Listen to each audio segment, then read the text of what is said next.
The autumn wind came off the Idaho hills like a judgment, cold and unrelenting, stripping the last yellow leaves from the cottonwoods along the creek before October had even settled into its middle weeks. Rose Alderman felt it cut through her wool shawl as she stood on the porch of the Hargrove matchmaking office in Silver City, the painted sign above the door swinging on its rusted hooks.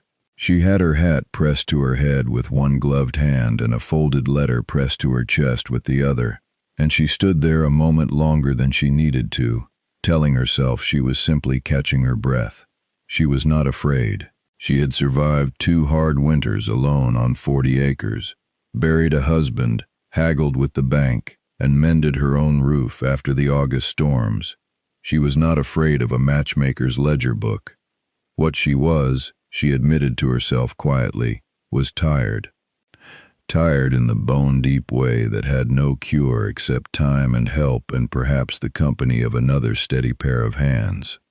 She pushed the door open and went inside. Mrs. Lila Hargrove was a small woman with a large desk and opinions to match its size. She wore black bombazine even in fair weather, and kept a list of eligible men in Silver County, written in a leather-bound book the size of a family Bible. She welcomed Rose with professional warmth, gestured to a chair, poured coffee from a pot that had been sitting too long, and began at once. "You're 31, Mrs. Hargrove said, not unkindly. "Established land, no outstanding debts as of September, 2 seasons wheat in and a kitchen garden that would make any sensible man grateful." She flipped several pages. "I have 7 names for your consideration." She went through 6 of them in careful detail. Each man was respectable. Each had references. Each was the sort of man a matchmaker would be proud to have placed. Then Rose asked about the last name on the list, the one Mrs. Hargrove had skipped without comment. The matchmaker's pen stilled. She looked up over the rims of her spectacles. "Reuben Kale," she said, with the particular tone a person uses when identifying a nail left in a floorboard. "He is not a suitable match. He came to Silver City 8 months ago, with nothing but a mule and a bedroll, hired himself out to Dunnock's Mill, and lives in that lean-to shack on the east edge of town. He has no land, no prospects that anyone can name. He barely speaks 3 sentences together in company." She closed the book. "He is the last man I would recommend." Rose set her coffee cup down. "Tell me the rest of it," she said. Mrs. Hargrove blinked. "I beg your pardon? You wrote his name in your book," Rose said. "You write every name in that book because you think it might belong to someone eventually. Tell me the rest of it." The matchmaker studied her for a long moment. Then, with the reluctant air of a woman producing something she had not expected to need, she opened the book again. "He is 35, former Army, mustered out honorably in 89. He is reportedly an excellent carpenter. He does not drink. He does not gamble. He goes to services on Sunday, though he sits in the back and leaves before the socializing." She paused. "No one in town can tell you much more than that.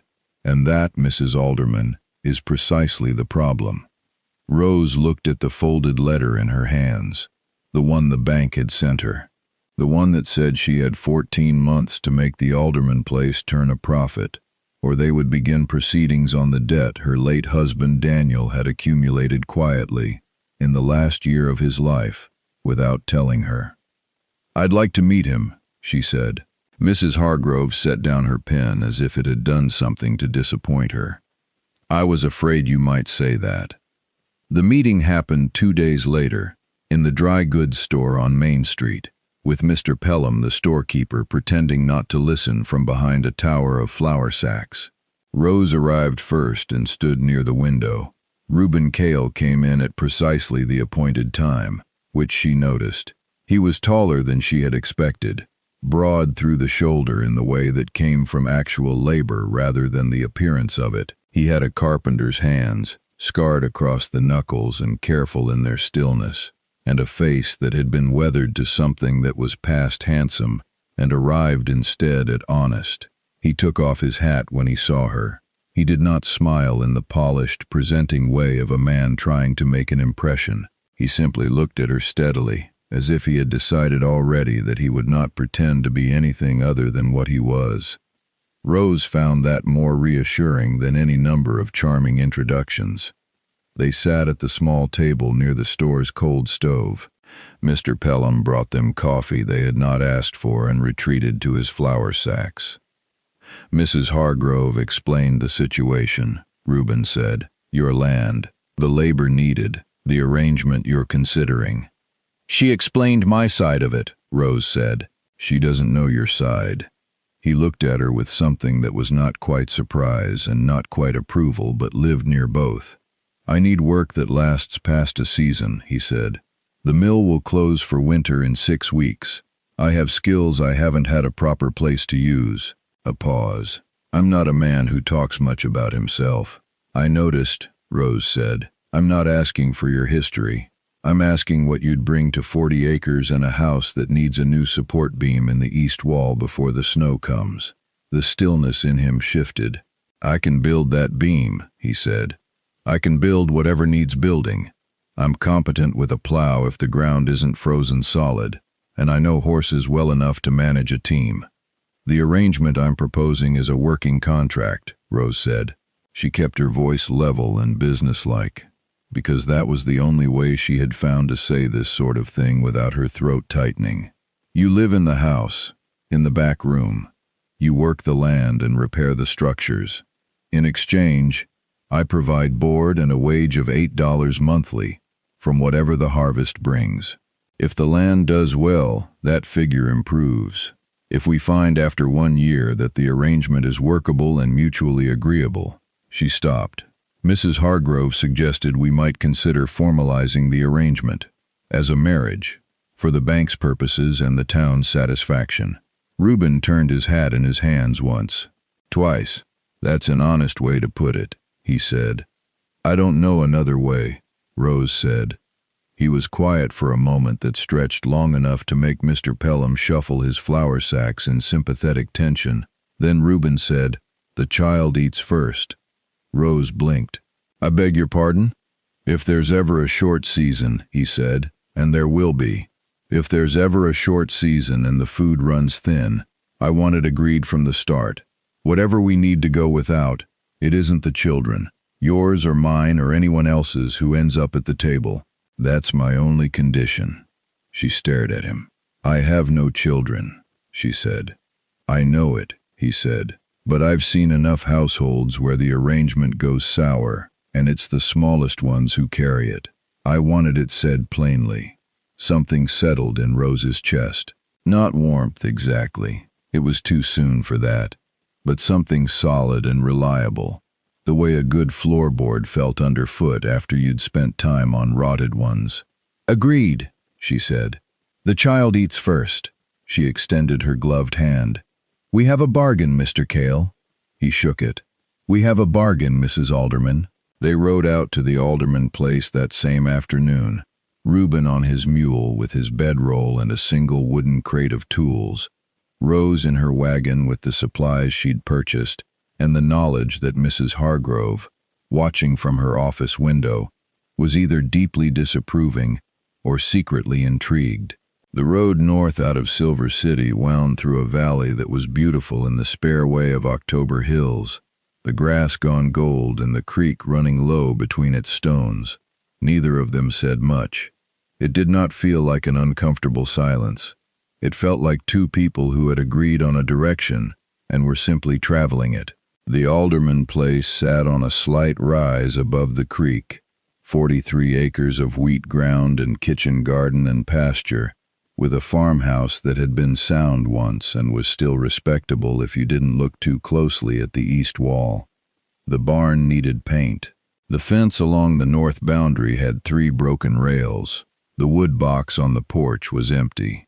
Rose had been managing it alone for 18 months since Daniel's passing, doing what she could, letting slide what she had to, and the place showed it in the patient way that hard-used things do, not broken, not ruined, just tired. Reuben stood in the yard and looked at it for a long moment.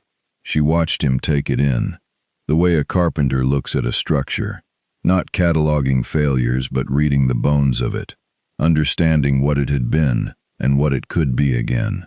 "Good bones," he said. "Yes," she agreed. "I'll start with the east wall beam tomorrow. If the weather holds, I can have it done before the end of the week." He turned to look at the fence. "The rails after that. The wood box tonight," Rose said. "If you don't mind. It'll be cold before morning." He nodded, set down his crate, and went to the woodpile without further discussion. She went inside to start supper. The kitchen was cold and the stove took a few minutes to draw properly, but by the time the fire was going, she could hear the steady rhythm of the splitting axe from the yard. And something about that sound, ordinary and reliable and not alone, made her stand still at the stove for a moment, with her hand pressed flat against the iron, breathing. She made a simple supper of salt pork and cornbread and the last of the autumn squash. Reuben came in from the cold with a full wood box and wood chips in his hair, and washed at the basin by the back door without being told where it was, which she appreciated. They ate at the table without ceremony. She told him where the back room was, where she kept the lamp oil, and that breakfast was at 6. He thanked her, took his lamp, and went to bed. It was the most practical evening she had spent in 18 months. She sat by the stove afterward for a while, listening to the wind test the eaves, and thought that practical was not nothing. Practical, when you had a bank letter in your dresser drawer and 40 acres and a long winter coming, was in fact rather a great deal. He fixed the east wall beam in 4 days, working in the cold morning light with a precision that she found herself watching from the kitchen window more than she strictly needed to.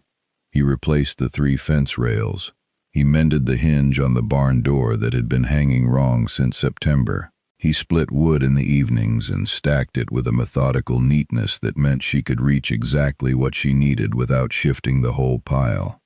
He did not ask for praise, and she did not offer empty praise, but she made sure supper was hot and the coffee was strong, and he seemed to understand that this was its own acknowledgement. They fell into a rhythm the way that practical people do, not by talking about it, but by paying attention to each other's habits and adjusting accordingly. She was an early riser, and he matched her without complaint. He preferred silence in the mornings, and she found she did not mind it. She kept her accounts at the kitchen table in the evenings, and he spent that time sharpening tools or working by lamplight on a small piece of carving she hadn't examined closely yet. On the 3rd week, she came in from the garden to find he had built a second chair. The kitchen had only ever had one proper chair at the table, the one Daniel had used.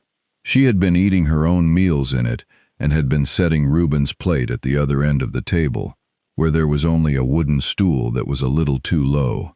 She hadn't mentioned it. He hadn't said anything. But she came in from the cold that afternoon, and there it was, a straight-back chair, simple and sturdy, sanded smooth, set at the far end of the table, as if it had always been there. She stood in the doorway looking at it for a moment. Reuben was by the stove with his back to her, stirring the pot of soup she'd left to simmer. He did not turn around. "I had extra wood from the beam cuts," he said. Seemed wasteful to let it sit.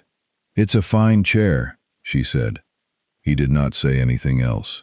Neither did she, but she set her garden basket down and hung up her coat and sat in her chair, and he brought the soup to the table and sat in the new one, and the kitchen felt different after that, fuller, more like a place 2 people were building together rather than a place one person was enduring. November arrived with its teeth bared.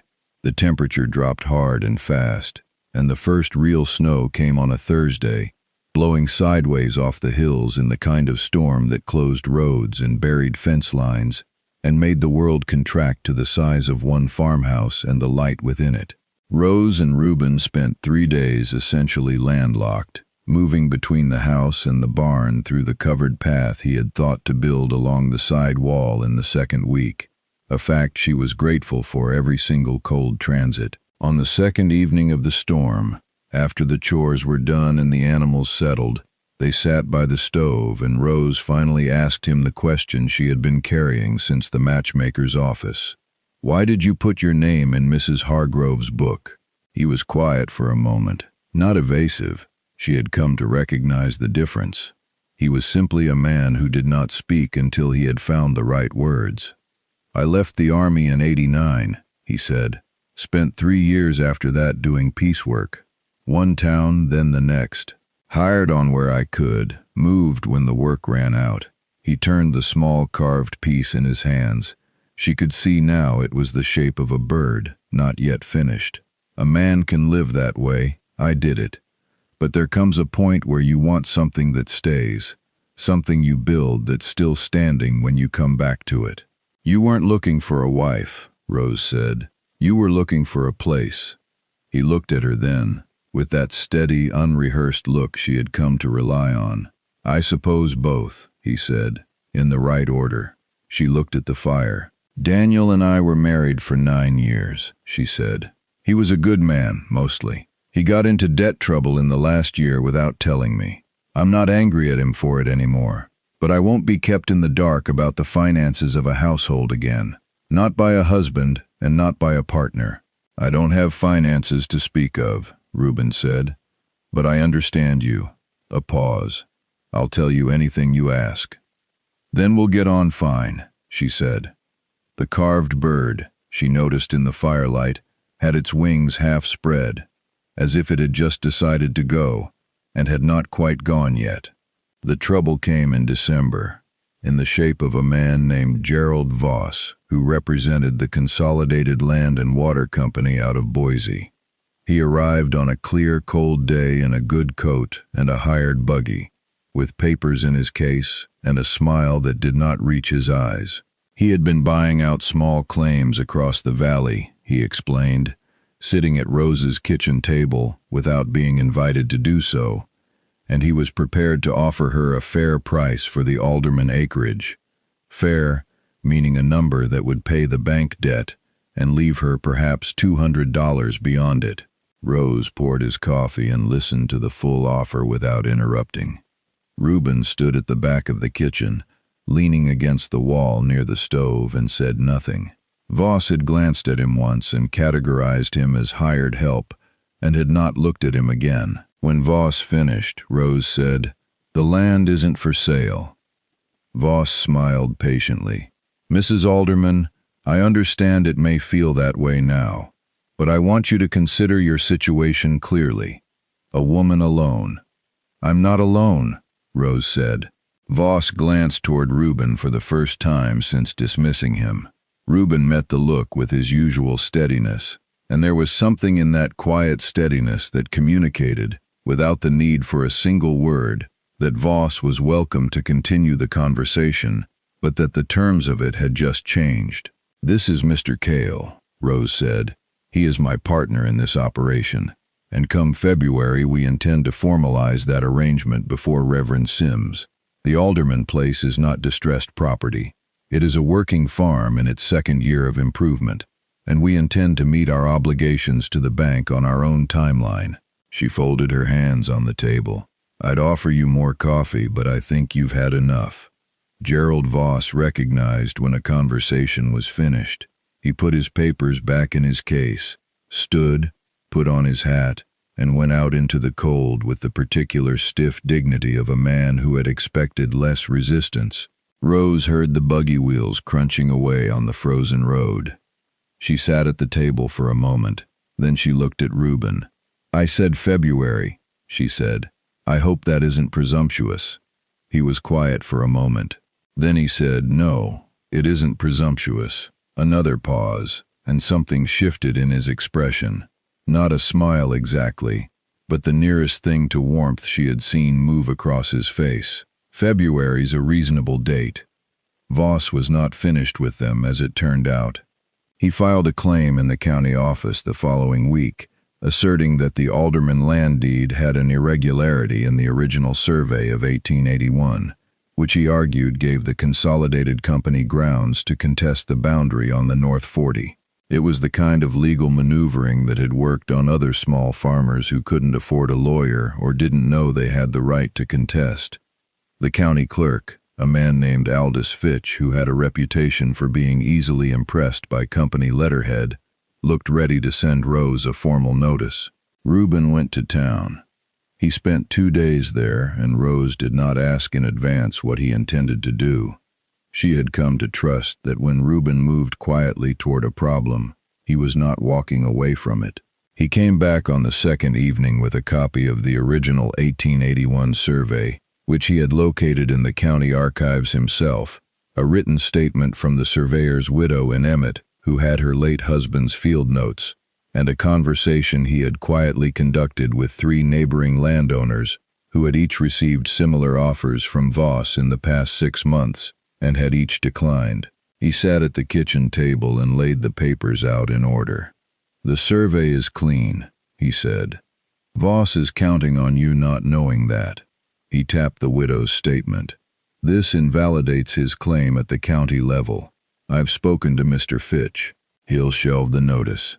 Rose looked at the papers for a long moment. "How did you know to look for the surveyor's records?" "I've seen this kind of move before," Reuben said. He didn't elaborate. She didn't ask him to. She put her hand over his where it rested on the table. Not romantic, not calculated.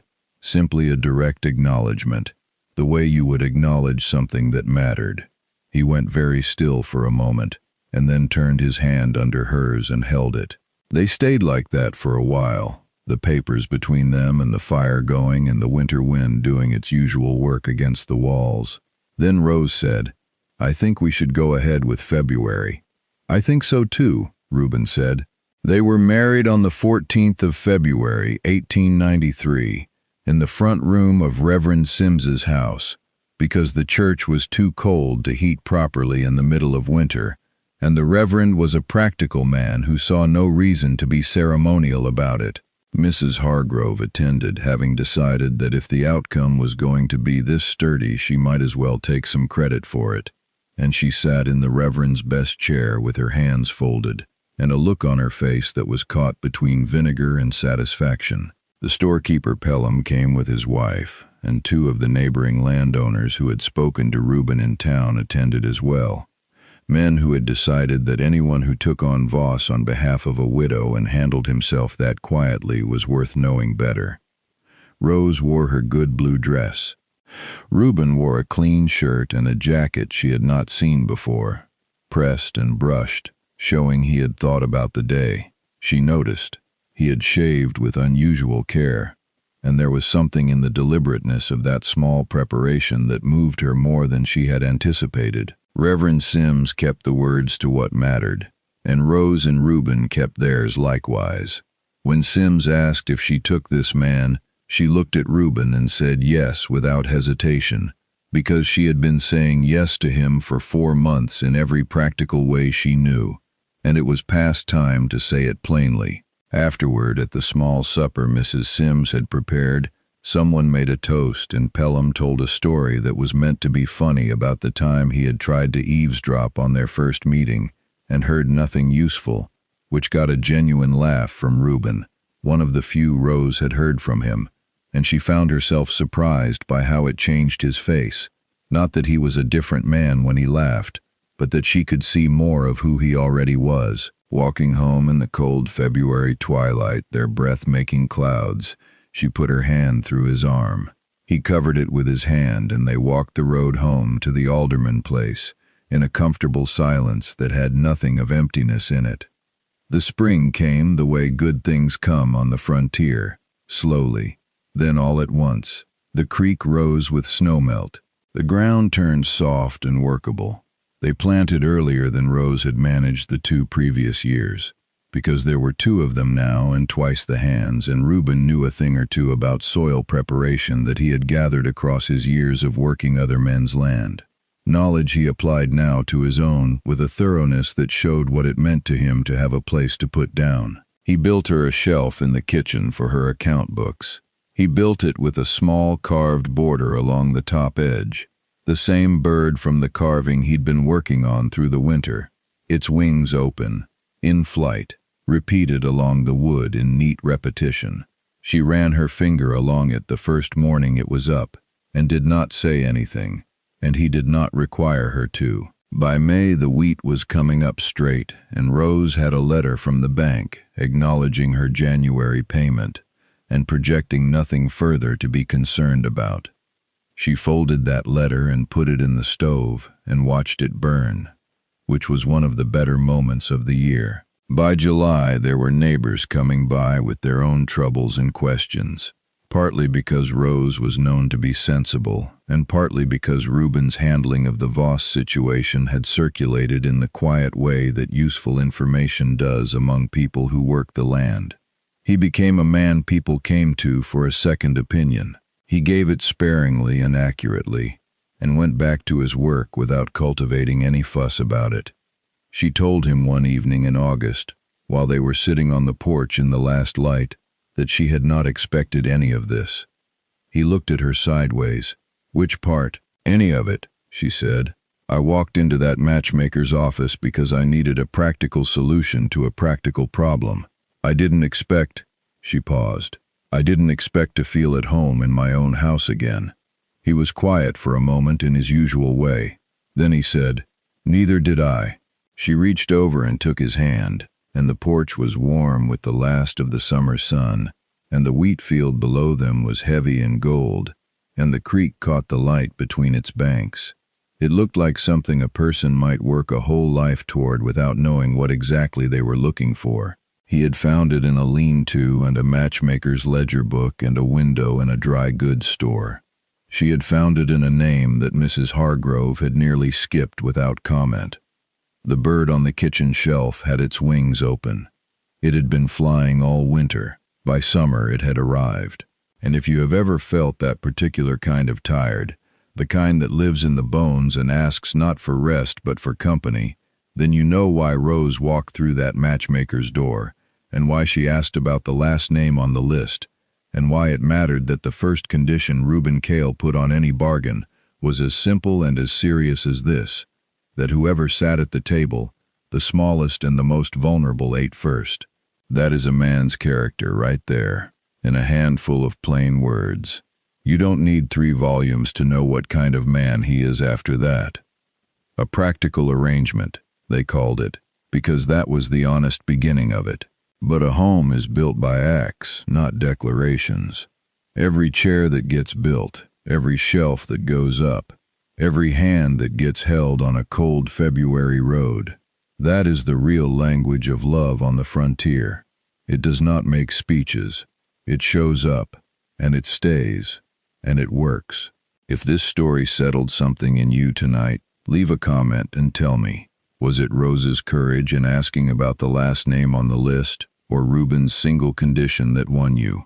I'd love to know what moved you. If you want more stories of ordinary people building extraordinary lives on the American frontier, subscribe and stay close. There are more journeys ahead, and every one of them is worth making. Good night. God bless you, and the people at your table.